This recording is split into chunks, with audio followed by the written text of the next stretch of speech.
v-am găsit la un nou unboxing. Astăzi îl avem aici ca cameraman pe Cosmin Faimosul. Vă bine? Da. Bun.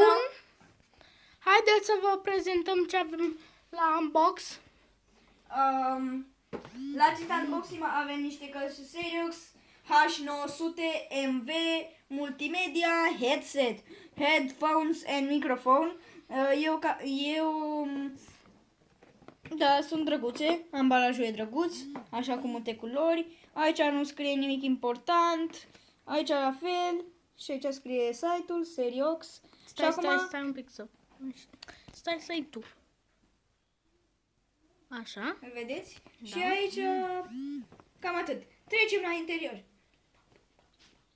Și... La interior avem ceva puțin mai special, care e nimic decât căștile. Haideți să desfac astea. Andrei Gheorghe le-a primit ieri. Le-a primit, le-am jucat. Am încercat să facem și un videoclip, dar n-am putut, fiindcă am prea mult puțin. Căștile se simt foarte bine. N-am ce spune despre cablu, sunt 3 cabluri aici, 1, 2, 3. Și aici cablurile toate se duc, unul se duce către microfon și alte două se duc către căști. Unul pentru o cască și altul pentru cealaltă. Nimic interesant, asta de unde setez volumul e cam micuță, nimic special, aici arată plus sau minus. După cum văd, n-are buton să-și oprească sau să își pornească.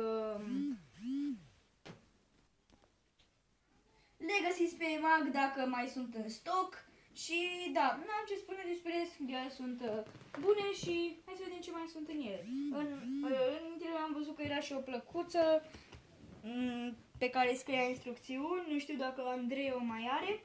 Nu, n-am avut. Dar în general căștile sunt foarte bune, se aud foarte bine și sunetul chiar e foarte, foarte performant.